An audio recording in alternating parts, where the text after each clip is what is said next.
잠시 후 피해 지역으로부터 차례차례 보고가 들어왔다. 시의 중심부까지 헤일이 덮친 미야기 한 히어가마 시에서는 흥분한 목소리로 이렇게 전해왔다. 다행히 학회원은 전원 무사합니다. 모두 어머님께서 지켜주셨다. 공덕이야 라고 이야기하고 있습니다. 그리고 선생님의 경력 전부에 동지들은 힘차게 분발하고 있습니다. 또 헤일 때문에 배가 육지에 떠밀려 올라와 있거나 하는 등의 상황입니다. 이와테 현 미야코시에서는 강렬하고 힘찬 보고의 전보가 왔다. 공덕 현저, 어부전 요실 없음, 침수 4, 마루밑 침수 7, 오늘 밤 수계, 전진의 의기 드높음. 다행히 어느 지역에서나 회원의 피해는 극히 미미했다. 그리고 전국의 동지들이 보낸 구호물자가 피해 지역에 잇따라 도착하고 있었다. 또한 현지에서 지휘하는 간부들도 학회원이든 아니든 관계없이 전력으로 사람들에게 격려와 지원의 손길을 보냈다. 이 학회의 신속한 구호는 모든 피해자들에게 커다란 복구의 힘으로 되었던 것이다. 그러나 이때 정부의 대응은 극히 더디기만 했다. 그것은 중의원에서 자민당의 신안보 조약을 강행, 단독으로 가결한 것을 사회당의 국회 심의를 거부하여 국회가 공백 상태에 빠져 있었기 때문이다. 부랴부랴 내각의 헤일 재대책본부를 설치하기로 결정한 것은 해일이 발생하고 30여 시간이 경과한 25일 낮이었다. 그러나 국회가 제 기능을 다하지 못하고 있었기 때문에 근본적인 대책은 무엇 하나 이루어지지 않았다. 피해 지역의 사람들이 본다면 이보다 더 한진솔한 일은 없었을 것이다. 27일에는 이화태현 구지사 1항의 상경, 이해일 피해에 대하여 특별입법에 의한 국고보조를 해줄 것을 국회에 요청했다. 해일 자체는 자연재해이지만 적절한 조치를 강구하지 못하여 사람들이 괴로워하는 것은 인재라고밖에 할 수 없다. 정치가가 가장 먼저 해야 할 일은 국민을 지키는 것이다. 재해로 괴로워하는 사람들을 구제하는 것이야말로 가장 우선되어야 한다. 신이치는 피해자의 고뇌를 생각하자 가슴이 아팠다.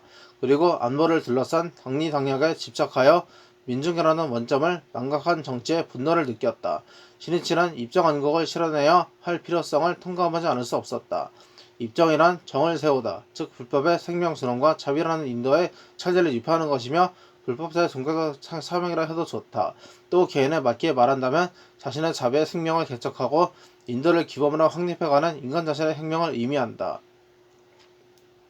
창조의 주체인 인간의 생명이 변혁된다면 그 파동은 사회로 넓혀져 인간을 둘러싼 모든 환경으로 파급되어 간다.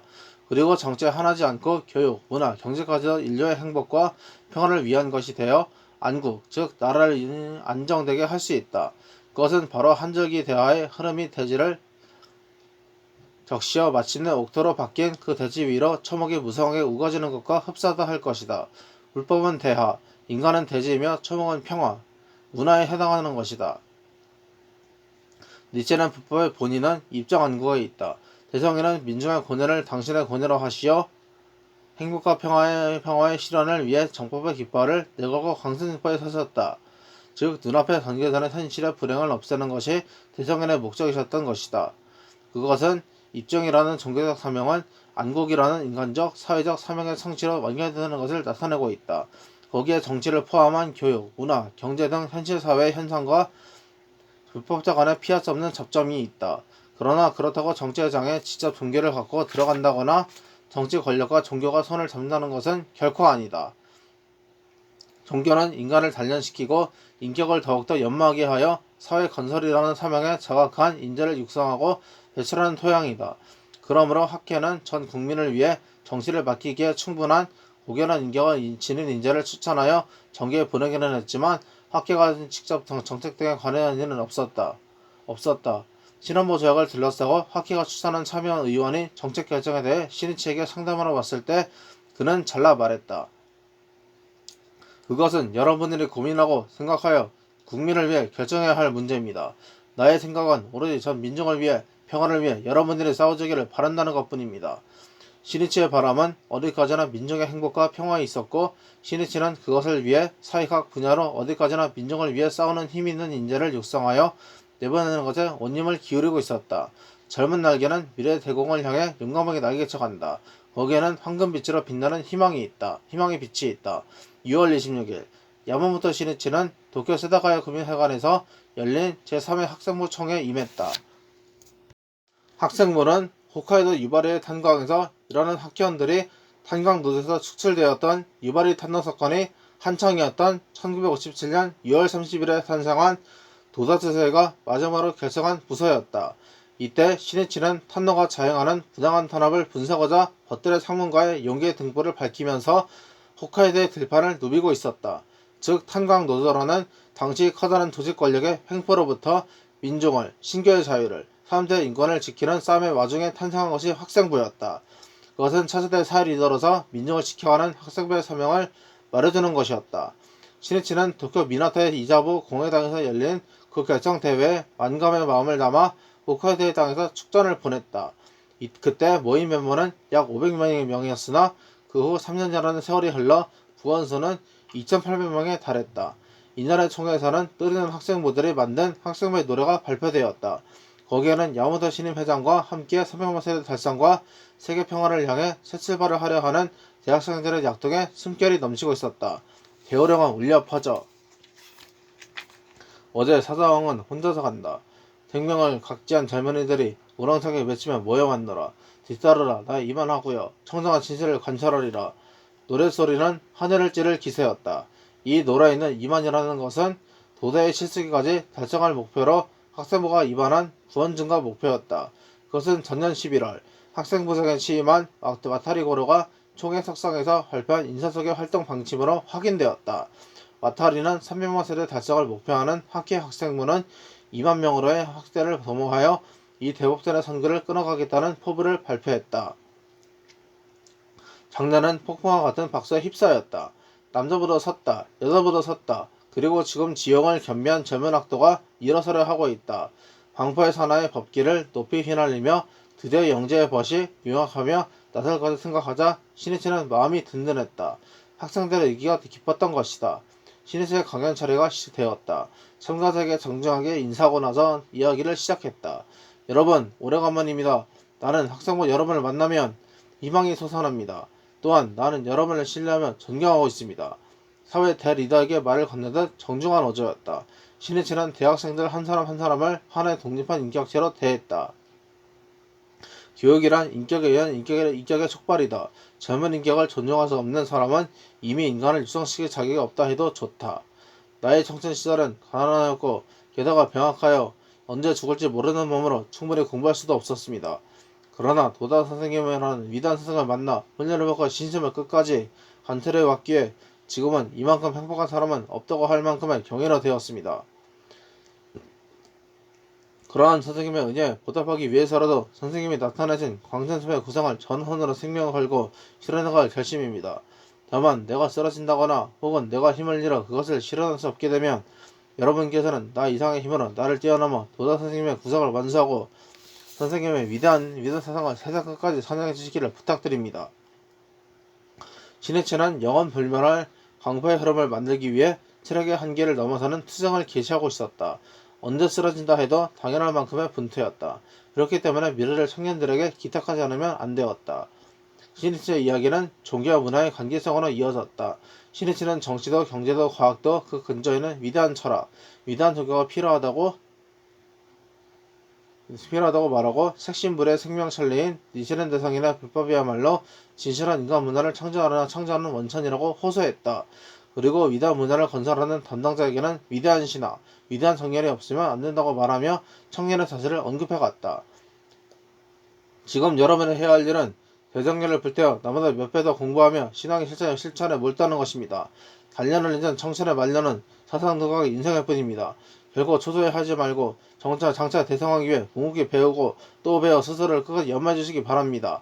종에 모인 학생 중에는 저 안보투쟁에 참가했던 수사들도 덕지 않았다. 그러나 바로 3일 전 신원보 조약이 발효되자 격심했던 반대운동도 썰물이 빠지듯 최후를 맞이했다. 그리고 안보투쟁에 정년을 쏟은 대학생들의 마음은 좌절감으로 무겁게 짓눌리고 있었던 것이다. 야마모토 시니치는 가장 사랑하는 학생부원들이 원래 돌아가는 길로 헛되이 가는 것을 막고 싶었다. 진실한 평화와 민주주의 사회 건설은 급진적이며 파괴적인 혁명으로 이루어지는 것이 아니다. 그것은 인간 한 사람 한 사람의 생명의 대지를 일구는 인간 생명을 기초로 하여 어디까지나 현실에 뿌리내는 광선심파라는 점진적인 희망의 혁명으로 실현하는 것이다. 마지막으로 시니치는 기원하는 마음으로 이렇게 이야기를 매듭지었다. 나는 여러분이 행복해지기를 바라고 있으며 또한 수많은 사람들을 행복하게 해주는 사회 리더로서 여러분이 성장하기를 바라고 있습니다. 그것이 나의 가장 큰 바람입니다. 여러분에게 나의 일들을 잊게 하는 것 이외에는 광선스파의 길이 없기 때문입니다. 부탁합니다. 그는 학생부의 미래에 한없는 기대를 걸고 있었다. 그들이야말로 새로운 철학의 깃발을 내걸고 인간주의 문화를 건설할 사명을 가진 선구자이기 때문이다. 시니치는 인간이라는 가표축을 정하고 거기에서부터 인류 개가의 미래도를 그리고 있었다. 그것을 실현하는데 무엇보다도 그 필요한 것은 인재였다. 시니치는 그 마음을 7월 1일에 창간한 문화부의 일원지 우시어의 세계 공헌은 인재로라는 제목으로 다음과 같이 썼다. 어느 시대, 어느 나라, 어느 사회에서도 가장 중요한 근본 대사는 인재이다. 일찍이 도다스의 선생님은 센다이의 지도를 하셨을 때 아우바 상태에 서서 무인은 성을 가지고 싸움에 나선다. 지금 학기는 인재의 성을 가지고 강전으로 나간다고 말씀하셨다. 법이 묘하기 때문에 사람이 존경을 하는 어서의 비추어 문화부 동지 여러분은 학회 내에서도 사회 어디에 있어서도 각자의 특성을 살려 위대한 인재로 상정해 주시기 바란다. 또한 국제적으로도 일본 민족은 중단 길에 서 있다.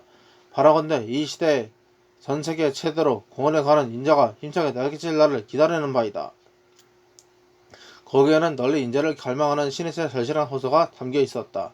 한편 문화부는 1954년 다각적인 문화활동을 전격하자 설치한 부서이다.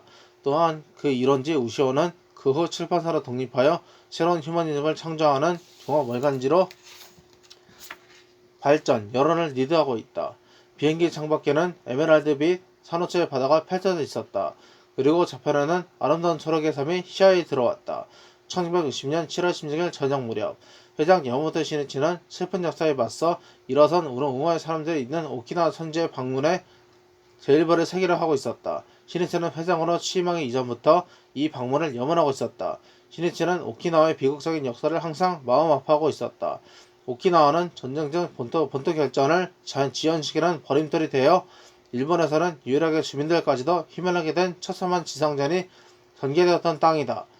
이곳의 전투는 3개월 이상이나 계속되었고 철의 폭풍이라 불리는 격심한 포격과 폭격을 받아 지형마저 변하고 말았다. 이 오키나와전에서 약 60만 명이던 현의 주민 가운데 10만여 명이 희생되었다. 더욱이 전쟁 후에는 미국 군정 아래 놓여 사람들의 자유는 현저하게 제한당했다.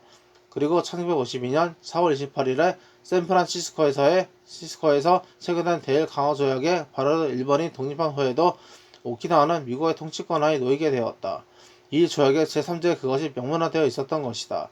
전쟁과 동서의 냉전 구조 속에서 오키나와는 미국의 군사 전략상 태평양의 요새로서 필요 불가결한 곳으로 되었다. 말하자면 일본은 오키나와를 내놓는 조건으로 독립했다고도 할 수 있다. 오키나와 사람들은 전쟁 전과 전쟁 후 두 번에 걸쳐 일본을 위한 희생을 강요당한 것이다. 오키나와에서 펼친 미국의 정책은 그 모든 것이 미군 기지를 우선으로 하는 것이었다. 기지를 건설하기 위한 강제 토지 수용을 비롯하여 사람들의 권리는 더욱 침해당했다. 또 시니치가 오키나와를 방문했던 이해 3월에는 오키나와에 8군데 미사일 호크 기지를 선신전한다고 발표했고 이어 5월에는 미사일 베스 B 기지의 건설이 미국 하원에서 승인되었다. 그 후에도 기지의 건설은 더욱 급속하게 진전되어 통치권이 반환되기 1년 전인 1971년에는 오키나와 섬의 총면적 가운데 기지가 차지하는 비율이 26에서 5%에 달하였고 가제나촌에서는 열흘 할 이상을 차지하기에 이르렀다. 기지 안에 오키나와가 있다고 일컫는 것은 이 때문이다. 시니치는 그 우루마 섬의 승명을 전환하고 영원한 낙터를 건설하기 위해 지부를 결성할 것을 깊고 강하게 결의하고 있었다. 시니치는 오키나와를 눈앞에 두고 깊은 가면을 느꼈다. 그것은 기이하게도 이 오키나와 방문의 날인 니세렌 대성님께서 입정 안공론으로 국조 관여를 하신 1260년 7월 16일로부터 정확히 700년이 되는 날이었기 때문이다. 계속해서 일어나는 대화, 태풍, 대지진, 대환발, 역방의 참상을 보며 대성에는 민중을 구제하고자 당시 최고 권력자 호조 도키오리에게 병법인 법화경에 귀의하라고 간언했다. 당시에는 연불의 가르침이 사람들 사이에 널리 유포되어 있었다. 그 가르침은 이 세상은 옛토로서 그저 나무아미타물이라고 부르면 조근의 서방 10만원은 10만억의 불국토 저편에 있는 극락정토에 갈 수 있다는 것이었다. 종교는 삶의 근본이 되는 규범이다. 이 세상을 예토라고 생각하는 연불사상으로는 현세에서의 희망이 생겨날 일이 없을 뿐 아니라 세상을 험하게 여기며 무기력해질 수밖에 없다. 게다가 죽은 후 저편에 있는 극락 장터에 갈 수 있다는 가르침은 현실을 외면하고 도피와 세상적인 죽음을 가랑하게 만든다.